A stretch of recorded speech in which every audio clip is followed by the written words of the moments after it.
So we are doing the Bhagavad Gita. We had completed till verse 24 from chapter 2.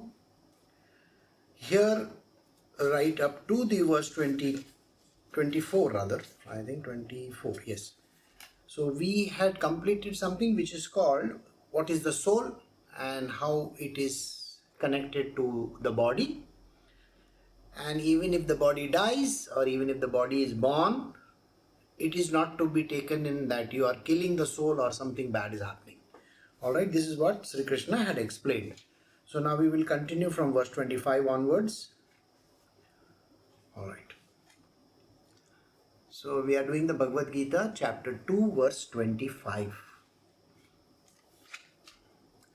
The soul is unmanifest, it is incomprehensible and it is spoken of as immutable.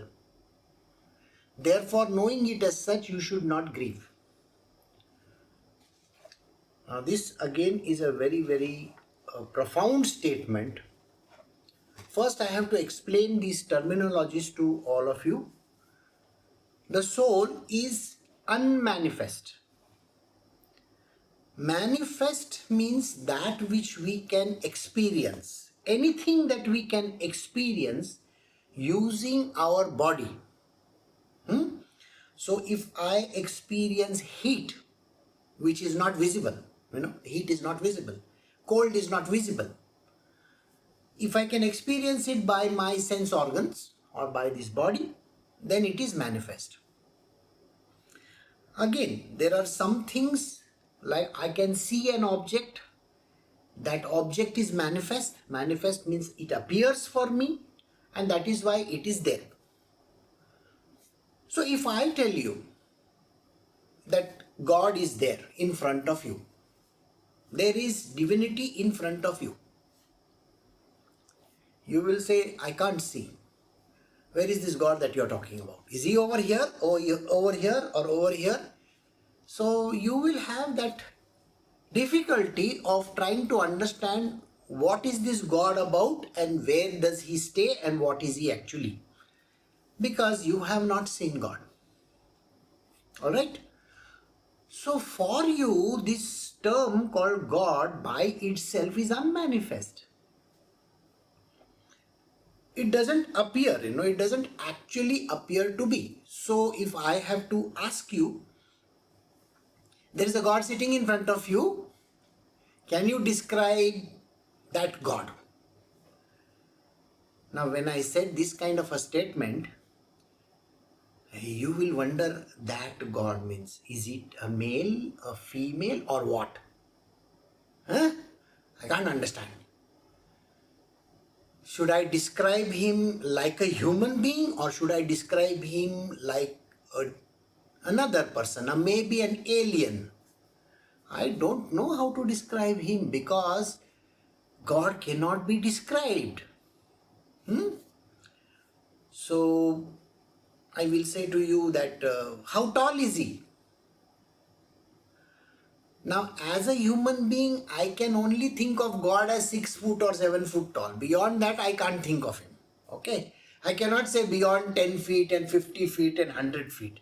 Yeah, we have seen all the statues in India where they are so tall. But that doesn't mean that God is going to be sitting like Shiva over there in meditative state. First and foremost, you don't know God. Secondly, you don't know how he looks like. Third, you don't know what is his height, weight, body structure, this, that, whether he has got a face, no face, whether he looks like an alien, whether he looks like a human. These questions can never be understood and answered. So then what is God? So the God we consider as consciousness. Okay. Now I am not talking of deities over here. Please remember, when I speak of deities, there is a difference. This is a caveat. You should understand what I am speaking. Deities are not gods. Deities are not gods. They are a small portion of the divine. Small portion, a very tiny portion of the divine which has manifested. Manifested means appeared to us. Alright? So I have Brahma, Vishnu, Mahesh, their wives, okay? That is Saraswati, Lakshmi, Parvati.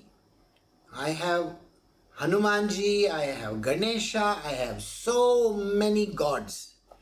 And these gods have a shape, a size, a face, an appearance. They may be wearing a crown, may be wearing a particular kind of clothes and so on.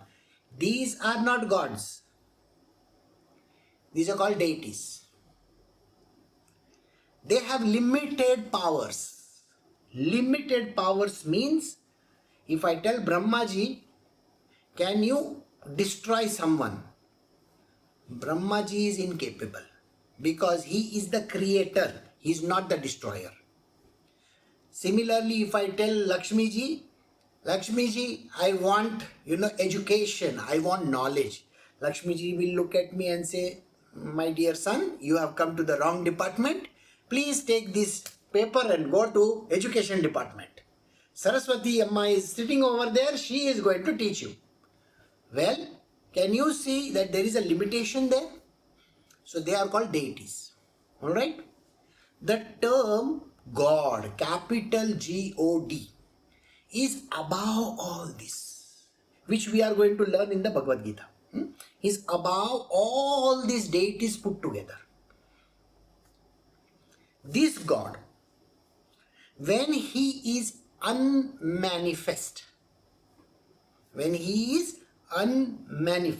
that means I cannot understand. I have no clue who he is or she is. I don't know whether it is a he, she, it, thou, whatever. I have absolutely no idea. I have no idea how he looks like because there is no shape. There are no attributes to describe him. There is nothing like, oh, he's got a sweet face, or he is dark in color. There is nothing like that. So when he is unmanifest, without shape, size, attributes, this God is what we call as Brahman. B-R-A-H-M-A-N. Brahman. Unmanifest divinity. Unmanifest divinity. Remember this word Brahma because it's going to come 1,000 times. So there is an unmanifest God. I cannot understand him. I cannot even describe him because him means I just have to say him. Okay, so don't hold me for it. Otherwise, tomorrow say, Guruji, you said it is him. I don't know. So there is no him, she and all that, nothing. So this is unmanifest God. And Krishna is talking about unmanifest. This God is also called as the super soul. What is he called? Super soul. Why super soul? Because if you are the soul, there has to be a super soul somewhere, isn't it? If you are a man, there has to be a superman. Like that. So man and superman, soul and super soul. Superman has tremendous powers. Human beings have no power. So like that, the individual soul, you have individual soul. Every one of you supposedly, again, don't hold me for it. Supposedly is because we have to suppose that we have a soul. This is spirituality. It's a very weird subject. Okay, so you have to take this as it comes. Because the next word he says something very funny. So there is a super soul. That is why he is unmanifest. Can't understand, no attributes, nothing. Where is he? Here. I don't know. Where is he? So we just say he is everywhere. Again I said he. Okay? I have to term it as he only. So he is everywhere. This God, capital G-O-D or capital S-O-U-L, super soul. So capital S. He is unmanifest. It is incomprehensible, cannot be understood by the meager knowledge, our few grams of brain that we have, that also gets eaten up by all the people around us. I'm sure you know that, you experienced it. There are lots of people who eat other people's brains. So, even with that little brain, we can't even understand. And here, Shri Krishna is telling Arjuna, it is incomprehensible. The soul which we are talking about, it is incomprehensible. You cannot even understand. Don't even bother going in that direction. And it is spoken as immutable. You know mutant, no? I'm sure. Teenage Mutant Ninja Turtle, like that, mutants. So he cannot mutate from one species to another. Alright? Immutable. Cannot transform. It is the same. It is like that only, he is like that only, she is like that only. Okay? He, she, it, whatever. He is like that only. So Brahma is immutable. The super soul is immutable. Got it? Therefore, knowing it as such, you should not grieve. It is a strange sentence again where he says, if you know this thing, don't bother your head about it. Why are you grieving? I'm going to kill somebody. I'm not going to do this. I'm going to do that. Everybody is a soul. This soul is a part of the super soul. And the super soul is God Almighty. Okay? He is unmanifest. I don't know where he lives and all that. So he is there somewhere. God knows. God knows where. So this is the reason why Krishna also has a difficulty of explaining to Arjuna what is this Brahma. Did you understand this? The Brahma can never be taught to anyone. Soul cannot be taught to anyone because it is incomprehensible. So you may think, Guruji, you know all. No, please tell me about it. No, Guruji knows all, but if Guruji is Krishna also, he is not going to tell you because he will still say it is incomprehensible. Do you know why it is incomprehensible? Sir, if you have a 10 cents brain or 2 cents brain, you think you want to know about a dollar worth? In your 2 cents, you can get only 2 cents worth of knowledge. You cannot get a dollar worth of knowledge. Got it? So why bother so much about it? Let it be. Huh? So this is the verse. So now we will go to the next one. So we are doing the Bhagavad Gita, chapter 2, verse 26. And Arjuna, if you should suppose this soul to be subject to constant birth and death, even then you should not grieve like this. Now there is a supposition coming over here. Human beings, everybody on earth who think they are human beings, okay? We suppose we are human beings, right? So when we suppose we are human beings, we are taking too many things as supposition. Even in the election, before the election is over, we suppose that somebody is going to get elected. Okay? We believe that this is going to happen. So like that, we have a lot of these permutation combinations working out in our life. So Krishna is explaining to Arjuna and saying that suppose by chance, you think like this, that the soul is born. Okay, he is born as a human being and he dies as a human being. So he is subject to birth and death. Suppose the soul is born and he dies, suppose. Then again, why should you grieve about it? Because I just now told you he's immutable. When I said the words he's immutable, he cannot take birth also. So if you understand, if it is immutable, he cannot take birth. There can be no birth and there can be no death. So if the soul is like that, what is the point in thinking that he's taken birth and now he's going to die? That doesn't happen. So we will move on to the next one, verse 27 from chapter 2 of the Bhagavad Gita. For in that case, death is certain for the born and rebirth is inevitable for the dead. You should not therefore grieve over the inevitable. Here, there is a veiled sentence. It is covered by this. You know what he is saying? If you are dead, inevitably you will be born again.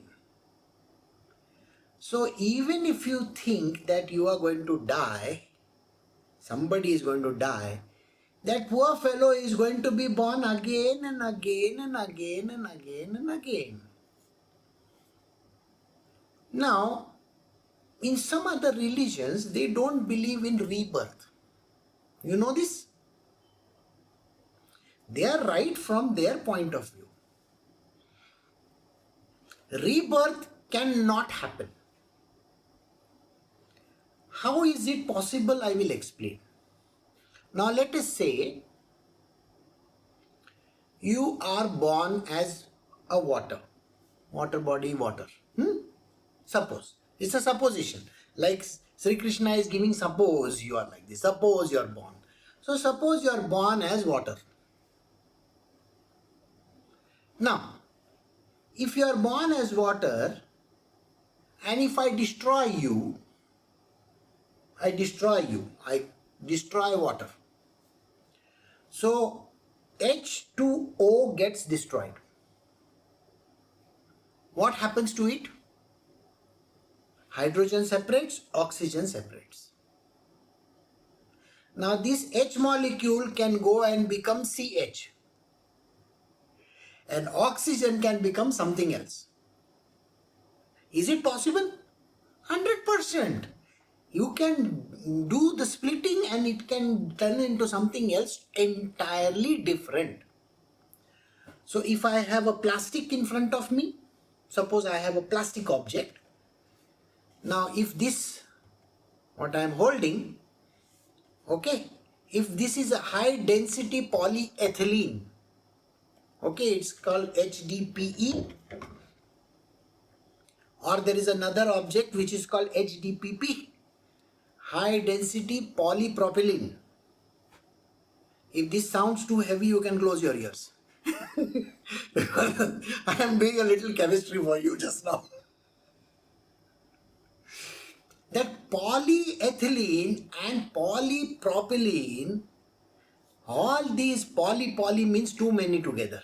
Poly means a lot coming together. So many molecules come together, so they become like that. I don't want you to get bored with this. So I will just tell you, it all comes from crude oil. You know crude oil, no? It all comes from crude oil. Because they take out something out of it, ethylene gas or something like that, and then they break it and they make it into ethylene. A lot of ethylenes together. So polyethylene. Okay. Now tomorrow I will say, I don't want this polyethylene. I want to destroy it. Okay. So it will have to go back in the state of crude again.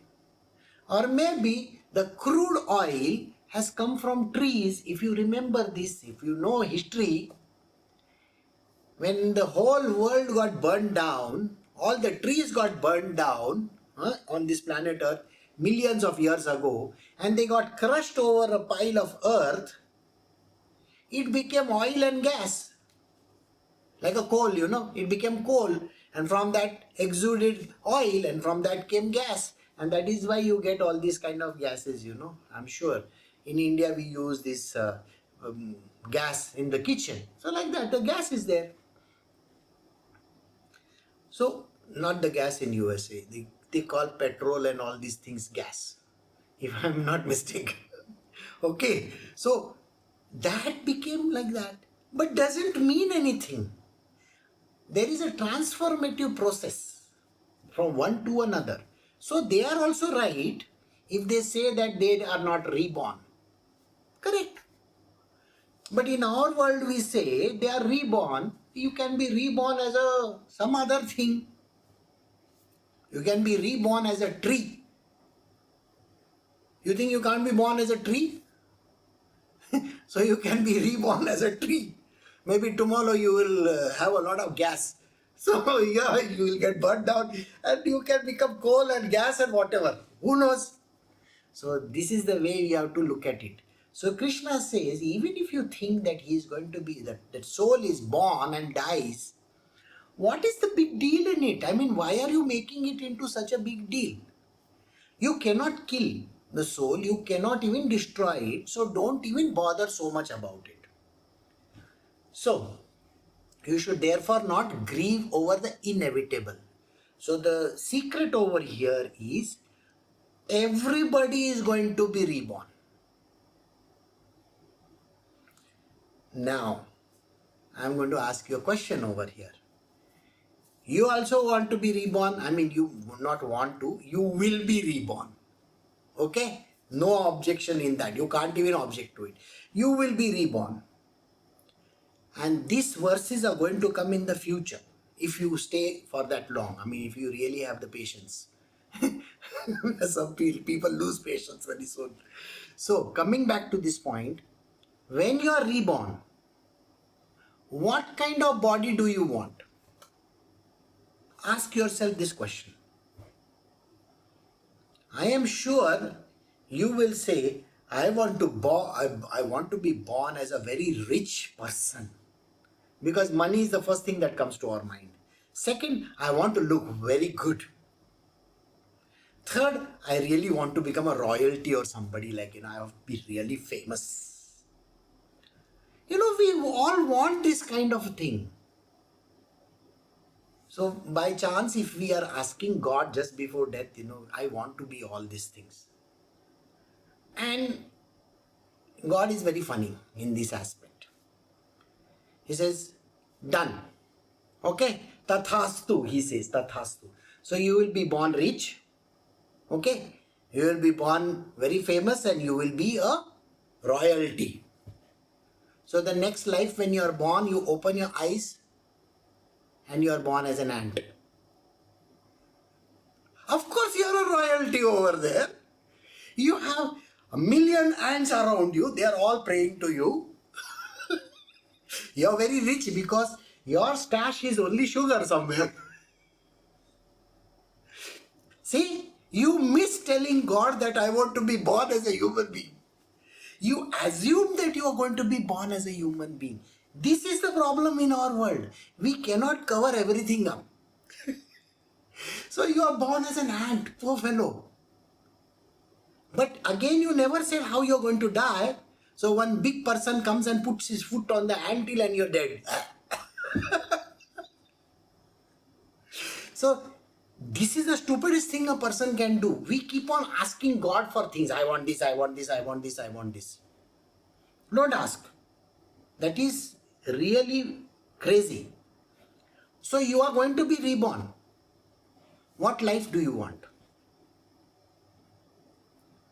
So if you really want a good life, because in this life you are already suffering too much, isn't it? You are suffering beyond measure. You cannot even imagine. Another person cannot come into your shoes and say, yeah, I know.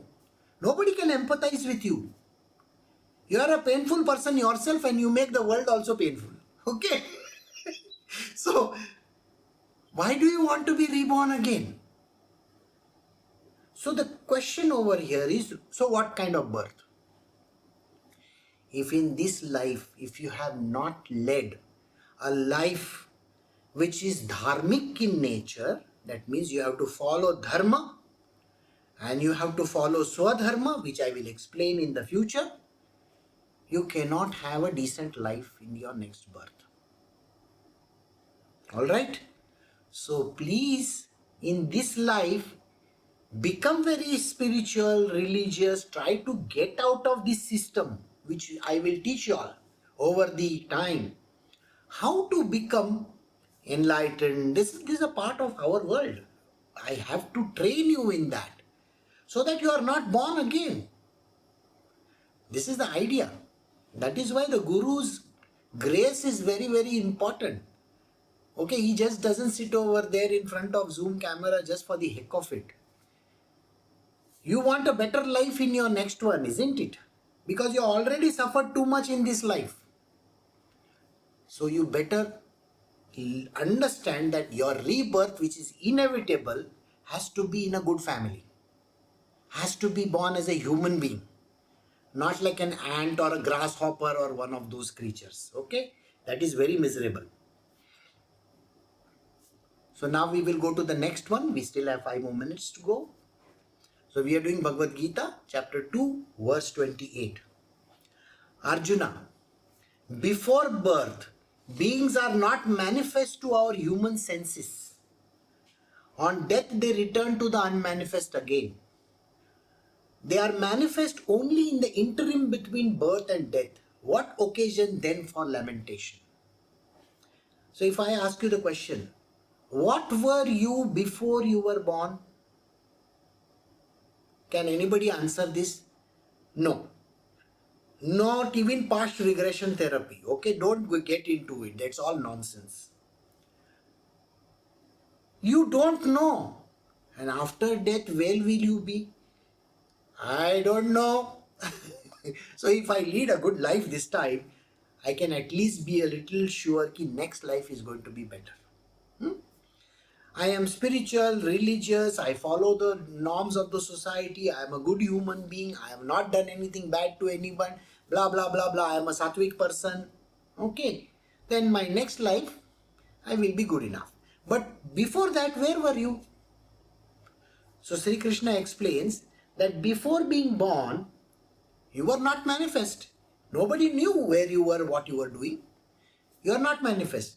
When I started, I said, no, if God is standing in front of you, you can't see. Like that, nobody can say that I was X, Y, Z before this. Before I was born, where were you? Nobody knows. You are not in some very tiny egg and sperm of somebody. No, no, no. Please don't even think like that. Okay? Because people have this weird idea of thinking like that. No, you are not. Then, on death, they return again to the unmanifest. Now, when you die, where do you go?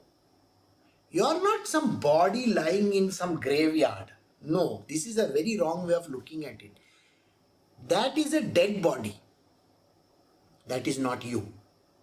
That is not the human being it was. People have this idea about ghosts.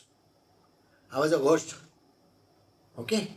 I was roaming around in this earth, scaring everybody, like spooky and all those, I'm sure you have. No. There's not like Casper the friendly ghost. Were you Casper the friendly ghost? Or the 3 uncles of his? Maybe you are worse than the uncles. We don't know. So there are no ghosts, by the way. And if there are, you consider yourself as the worst of the. So unmanifest, you can't be seen. So they are manifest only in the interim period. From birth to death is all that you are manifest. Manifest is a human being. Now because you are a human being, that's why I'm talking. Tomorrow if I talk to the ant you, A-N-T, ant, then that's a different story. So Guruji ant, I will have to become. So this is what? Only manifestation during that period. So he says, what occasion is there for lamentation? So even if you kill, what is going to happen? You are not even there. That fellow was not even there. Somebody came, somebody killed, somebody died. It's the soul. We think like that. We believe, we suppose. So don't lament so much. Don't be a stupid person and keep on saying, what am I going to do? What am I going to do? And keep on crying over here. That is the misery of Arjuna. Arjuna is, in our world, a Rotlu kind of person. He keeps on crying all the time. What am I going to do? What am I going to do? All of us are like that. We are Arjunas ourselves. So, these are the 4 verses that we have done. And just to give you an understanding that please don't think of yourself as a human being. Body is only the interim period. You are not the body. You are the soul. And the soul, there is a super soul. Don't bother about that just now. We will come to the super soul when we have to come to. Alright. So we have come to the end of verse 28. So we will stop over here. And I will see you all tomorrow. Okay. Take care. Have a very good day or a good evening.